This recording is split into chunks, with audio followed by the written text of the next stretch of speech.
Welcome to the Growth Zone. I am Christian Bartsch and I have a really interesting session for you today.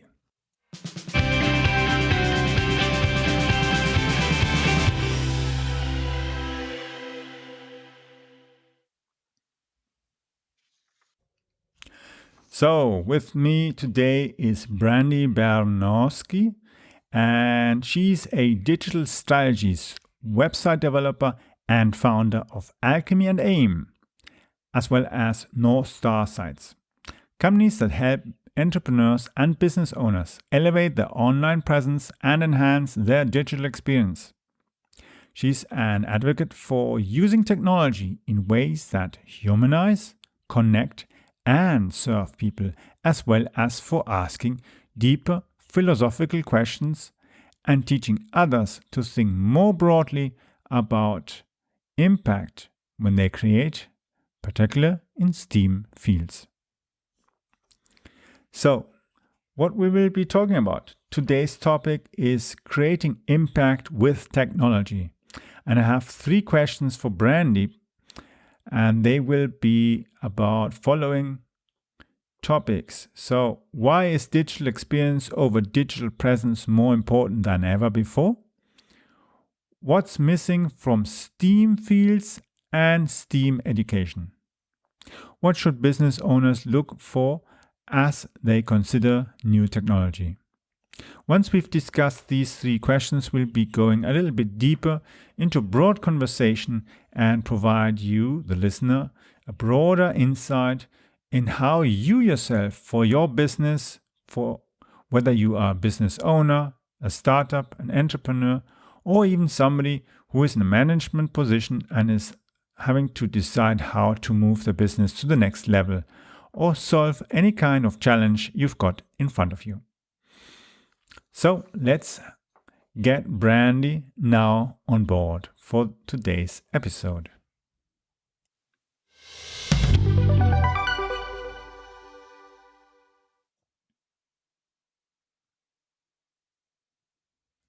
So I'm here with Brandi, and we'll be talking about how we can create an impact with technology, whether you are a business owner, business manager, or someone who is looking towards having their own business or somehow improving as well how business is going inside the company where they are working.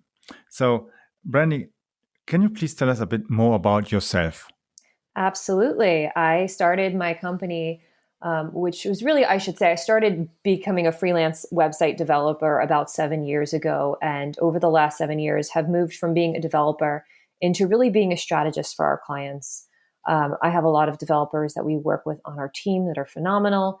And so it opened up the opportunity for me to help our clients think a little bit bigger about what they're creating, especially in the digital sphere, and how they're using technology to actually free themselves up, create opportunities, create connections, pretty much all of those good things that, especially today in kind of this quarantine, post-quarantine world that we live in, the technology for connection and for just facilitating interaction has become so important. Absolutely. So I see from your bio as well that you've got a theater and philosophy and physics background. That's an interesting combination. Yeah, I hadn't planned on having all of these different majors. I started out actually as a theater major with a double major in physics. That kind of ended up shifting. I ended up having minors in physics and math, but then was just still so drawn to some of the kind of deeper questions of science that I decided to go back, study more physics. I did another math minor, started to bring in philosophy as well. My specialty really at the time was kind of philosophy of physics. I've studied philosophy of time, philosophy of quantum mechanics, as well as science studies, which actually kind of looks at science from a bigger picture perspective, from a historical perspective, from a sociological perspective. So I've always really been absolutely fascinated, not just about the science we do and what we create, but how we think about it and how science interacts with the world in a much bigger way. That's great. Definitely. Let's go in deep into those topics. So I've got for you three questions. Okay. And the first one would be, why is digital experience over digital presence more important than ever before? Yes. So this is a great question. So for years, a lot of, well, businesses, but just everyone, I think in general, we were treating websites like business cards. Like we needed to have the basic amount of information up there and we were good because likely people would reach out to us or come into our store or come into our restaurant or location or whatever it was. They would meet us at an event. There was a lot of like in person interactivity. But now, um, moving into this world where so much is happening online and with a shift to for a lot of businesses who have never really thought about what experience they were creating online before because people could just walk into their physical shop. That's not always the case these days. As we see things shut down, different areas shut down, different types of businesses shut down. As of the time we're recording this, we still, where I live, we don't have indoor dining yet. So we have to think a little bit differently about, the experience that we create online as well, so that people know where to find us, that they still are able to see our personality through the internet and interact with us in a way, even if it's not physically interacting with us, that we are creating that a kind of a different sort of interaction, but the same kind of quality and same sense of personality with who we are. So I think for businesses particularly, but I'm noticing it just in general of like how people are using social media, how they're showing up and they're sharing with us things that they've never shared before. We're getting deeper looks into side of people's lives, and that is really shaping our whole perception of who people are, who businesses are, what they're going through, and it gives us more reason. Those stories really give us more reason to want to interact and buy from them or follow them in the future. Yeah, absolutely. And some small and big brands and all sorts of companies are really using all these technologies as well to a greater effect.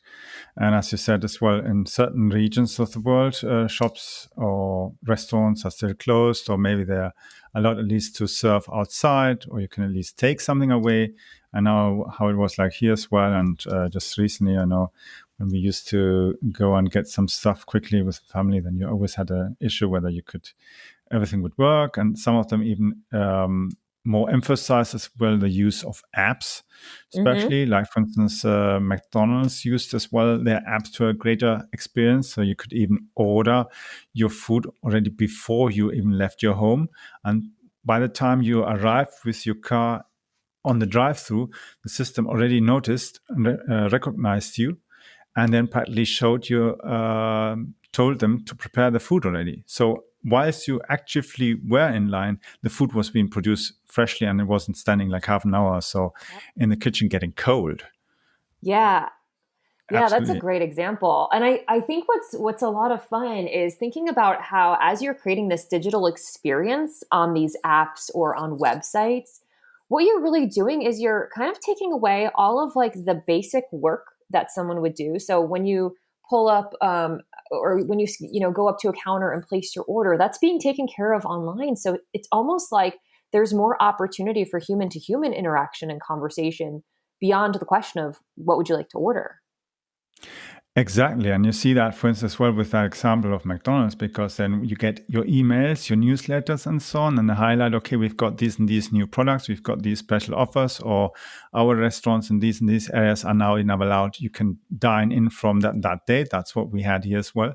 So they actually were inviting people to come to the restaurants and using as well the website. So it wasn't just here go in our app and do this, but actually getting the people to go on the website and explore, and the families as well to start deciding, okay, kids, what do you want to have with your Happy Meal? What toy? What is there at all? When you think of it at the beginning, most of the toys that usually are given out on all these different kinds of brands, so on for the kids and goodies, most of the stuff isn't actually produced in Europe or North America. So actually the stuff had to be shipped. And when all these lockdowns in the different countries are, it wasn't just the retailers that were stuck without any summer collection, or they had no bathing trunks or other kind of stuff. Plenty of the toys that had been pre-ordered months ahead, they were stuck either on the container ships or just hadn't been produced. And that's the thing. How can a company then, when they're trying to innovate and be better in business, especially online now, how can they actually use these things like, for instance, Steam and that? What's actually missing for Steam fields and Steam education so that businesses can really make use of all this opportunity? Yeah, that's another really fantastic question. So STEAM's obviously near and dear to me, and I know STEAM used to be STEM, so there was the addition of the A in it for the arts, which I think was a great addition, because even just sometimes the arts bring to mind that creativity. But I've actually, having actually been both in the arts and in, kind of like the science engineering area and math too, for that matter. Um, I've always thought that the biggest thing that's missing is questioning why we do what we do, and what's the reason behind it. So I do remember still in one of my physics classes, they have kind of this general acronym of sometimes it's just best to, pretty much just be quiet and calculate, not to ask the questions, the deeper questions of like, well, why does it look like this? What does this mean? And just to do the calculations. But I think that is such a disservice to the world and the growing global interactions between science and technology and people using science and technology all over the world to connect, that we really have to start asking better questions about why we're creating what we're creating and what will the impact be on everyone. So, like we here in the United States, there's a lot of technology that comes out of Silicon Valley in California, and understanding, why that technology has been created, who's been creating it, what are the reasons behind creation. Sometimes creation is, things are created because there's the market for them, and there's going to be the profit in that market when that, app or a piece of technology gets to the world. And then I look at other situations, like I have a great friend who lives up in the Washington State area. She's originally from Kenya, but she created an app specifically for people who take care of others within their home. So these are like nurses or other caregivers, and really created an app with them in mind and what they need to record and how they need to operate and how they need to organize their schedules. And so, she wasn't creating with profit in mind. She was creating by filling a need. So I think that's becoming ever more important as we begin to understand the effects of climate change, and how we produce just has an effect on this world. So really asking like why, what's the impact, what's the meaning of this, how will people really use it as well, are really important questions that are so often not being discussed in STEAM classrooms.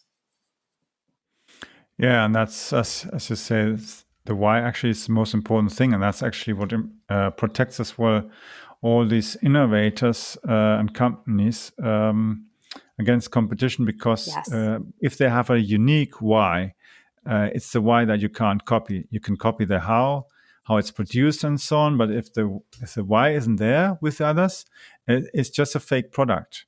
Whether you're comparing it with Nike shoes or other brands of other things like a Weber grill or other kind of tool products and devices and brands, or even if you're a fan of a Tesla and you've got a Tesla, then there's a reason why you're buying this kind of car. Yes. Because you could buy anything else. You could buy a Hyundai, you could buy a Ford, a BMW, General Motors, doesn't matter, whatever, or Buick or anything else.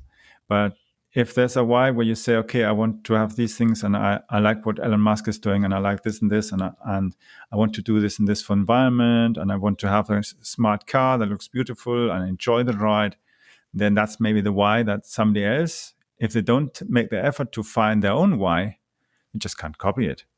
because every product has a different why. Yes. Yeah. And so that brings me to the next question. What should business owners look for as they consider new technology, using it, applying it, introducing it, or even developing it? Yeah.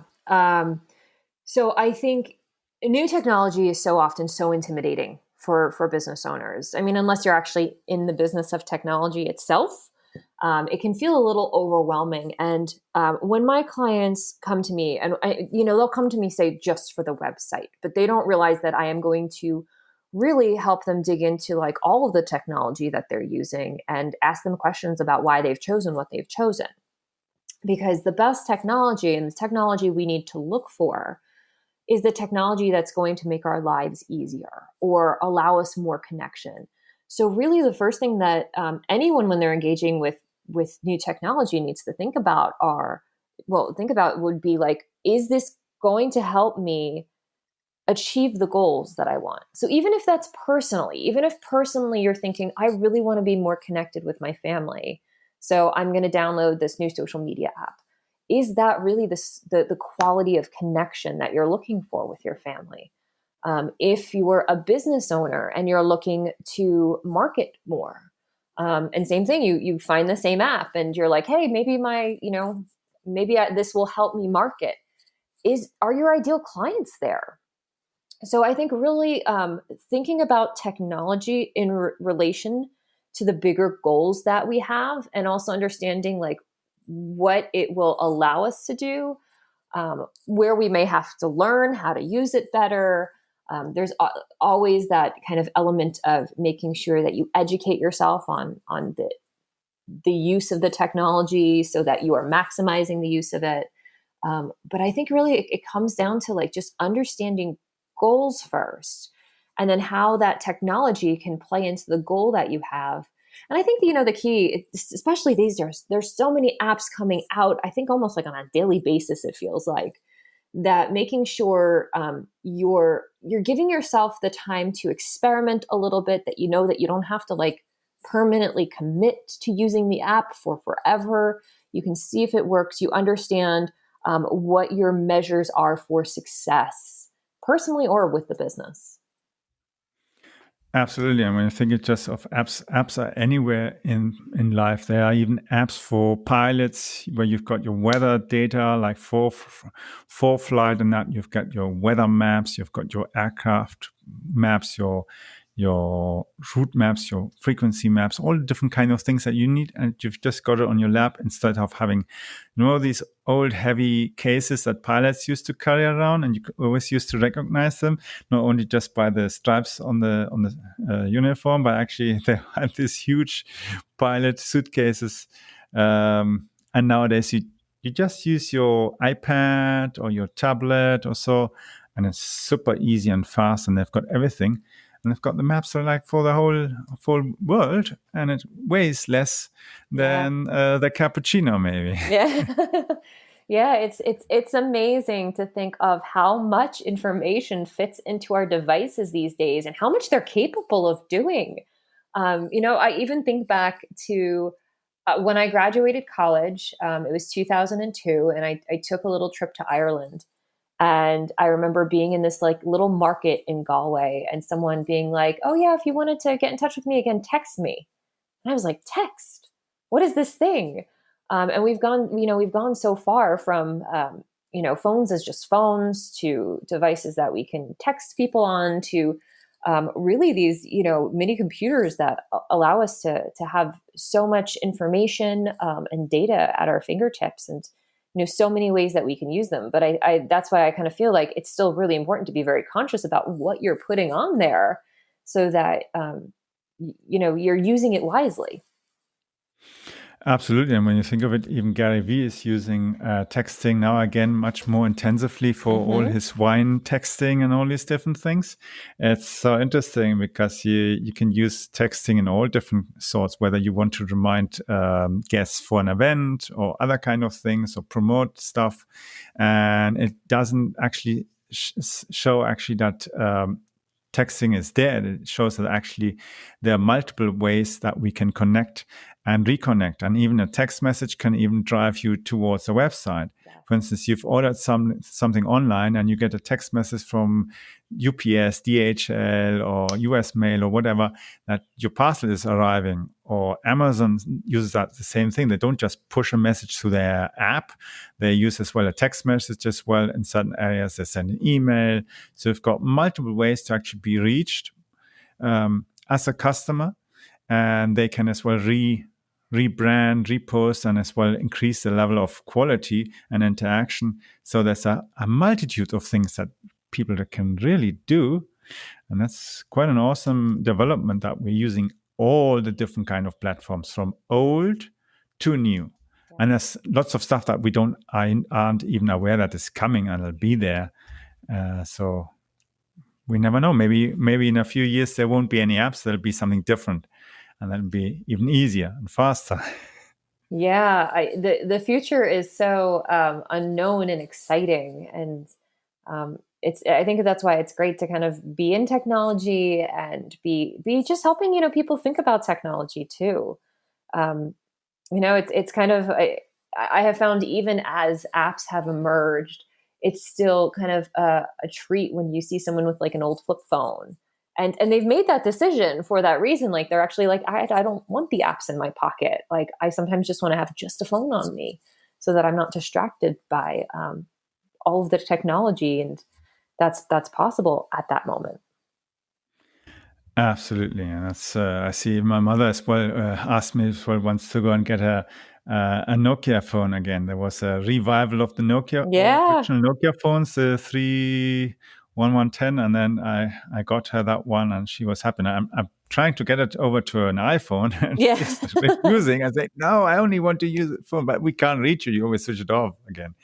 But that's the thing. What reminds me as well of a conversation that I had with Steve Wozniak several years ago, where I asked him as well, what do we actually have to do so that people, whether they are business owners, they're users, consumers, politicians, all different people in society are willing to actually accept as well new technology, because there is always new stuff coming, and people who are developing this stuff, they're trying to do it as user-friendly as possible and safe as well, because we have so much more emphasis nowadays as well that the stuff works properly, doesn't stall, we don't have technical issues or people are stealing data and that. And he said clearly, Steve said definitely, we have to educate people much more. We have to emphasize and focus on educating people. And it means even if a business person, a manager, business owner wants to introduce a technology, he has to start educating his own people as well, because otherwise they'll resist this new innovation and think, oh, they're going to cut my job, they're going to reduce. But if I actually go and recognize, hey, I'm going to get rid of all this stuff that I hate doing every day, and then I have maybe 1 hour more in my day, I can use that to invest more time having a conversation with my top clients. And maybe I'll even increase my salary because I'll get more commission because this client will be happier and I'm going to sell them more stuff. And at the same time, the support team are going to have less hassle with their clients because they haven't got to deal with all so much rubbish in their system, and it's much easier to handle and they're happier. It doesn't mean automatically that technology is going to cut jobs. Yes, there'll always be jobs that will be replaced by technology, but there'll be new ones coming. And we see it, whether it was introduction of the typing machine or the introduction of computers, fax machines, telephones. Yeah, the people who were using the telegraph machines were replaced eventually by the telex, telefax, and email and so on. And nowadays it's app messaging. Yeah. Yeah, I think those are really great points. That change can so often feel scary when there's so many unknowns behind it. And leaders and business owners and executives, I think one of the greatest things you can do is just really help take away some of the unknown and help people see the potential, for good and for more ease and for more streamlined systems and how that's actually going to help. And it does sometimes mean that, some jobs may change, but so often you're absolutely right. Like there are these great new ones that start to emerge. I think that's why, with people today, it's just great to stay educated and up to date and informed, and be willing to experiment a little bit, because it really kind of helps open you up to new possibilities as they start to emerge there on the market. Yeah, and that's what's going to actually drive as well more business and help as well, especially as well people like you who are digital strategists. You're trying to actually get the people to adopt new technology and don't have that fear, but actually do what's necessary to not only protect jobs, but actually to expand the Yeah. possibility that the businesses can even grow, whether it's in the region, in markets, diversified to whatever makes sense, not going crazy and thinking they're going to conquer the world, but actually conquer the niche that is worth doing it and in a sensible way that everybody can as well join. And the clients in the end are happy because they've got the best experience. They've got everything. They've got the app, they've got the website, they can even call somebody. I think sometimes business as well even forget the basics. Once you go on a website and you think, yeah, I want to call that company, I have to spend maybe an hour to search to find a phone number. Yep. Yeah, you shouldn't have fear of having a simple conversation, because sometimes you can even do the best deal on the phone. Yes. Just need They want to first inform, know what's it's all about, and then they have one question. They want it answered straight away, and they say, "Okay, I buy now. Boom. When can you deliver?" Yeah. And that's it. That's all what they sometimes need. But I think I don't know. What do you think? But maybe they're losing maybe 80 or 90% even on such basic things that they're just ignoring. Yeah, I think in the end, we want to know that there's a human behind any of the technology we use. That doesn't mean we always need to um, speak directly with that human being. I think for a lot of, service businesses and product-based businesses, it's nice to be like, if something goes wrong, can I please talk to someone? Because it makes you feel cared for. That even with all the automation, that there's still someone at the other end. And even for, technology, like I think about the iPhone. Like the iPhone's a great example. Like the world loved that there was this personality in, like Steve Jobs behind it. Those people, like, or Elon Musk with Tesla, like we love to know that there are passionate people behind the technology, even if we don't have a direct line to them, even if our direct line is to someone who's only, in customer service. We really like to know that there's still people behind the technology that are driving it and shaping it and thinking about us as they do that.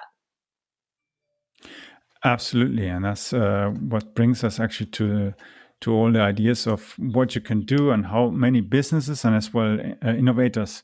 Because you think of it nowadays, we use platforms like PayPal and so on that as well came from some other ideas how we can introduce new systems to have a more efficient way of making payments, and that's it. Nowadays, we benefit from something that was already uh, put in place actually to solve a problem in the United States with payments, and Mhm. it's being used worldwide. People in Bangladesh are using it to pay. People in South Africa are using it.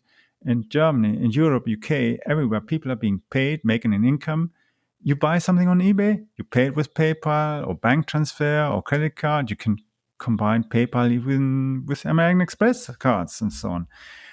You can combine it with anything nowadays to a certain level and an extent, and that's a great way to do business. And yeah, you can even, as a business, you can even connect your PayPal account with your accounting system. There are plenty of systems working. Even in Germany, that's usually quite slow in adopting certain modern technology. You can even connect your accounting system with PayPal, so you know not only the payments that went through the bank account and the credit card, but actually the stuff that you're paying and getting paid for through PayPal, which shows even even accounting, which usually is very slow in adapting, is willing to adopt new technology. And that's, yeah, nowadays we pay most of the stuff with credit card and PayPal on these other platforms.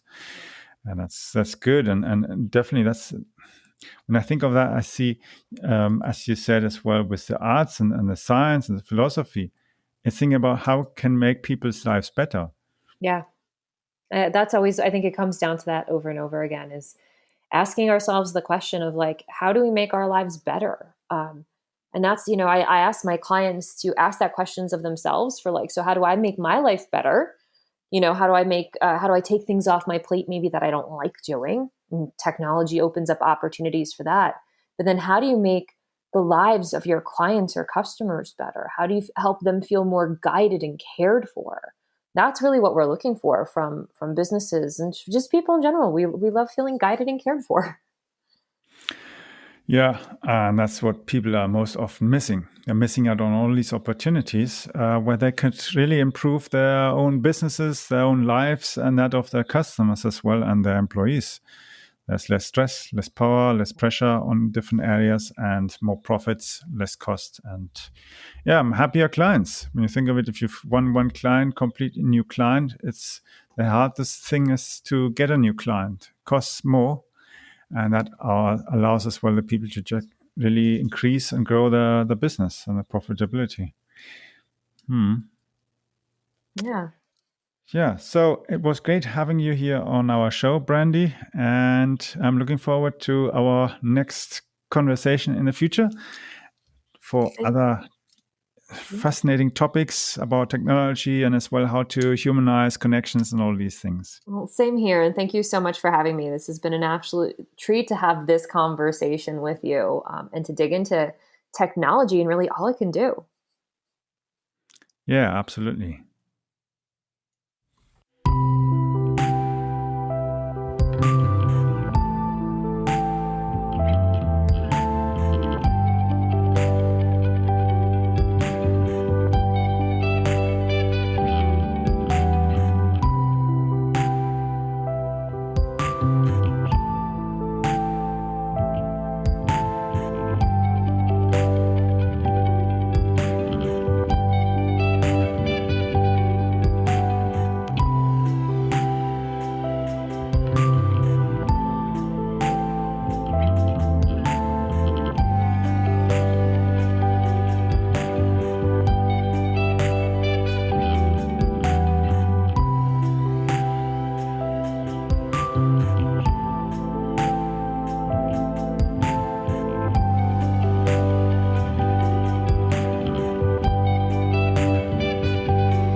Well, that's all for today's episode of The Growth Zone. Thank you for listening.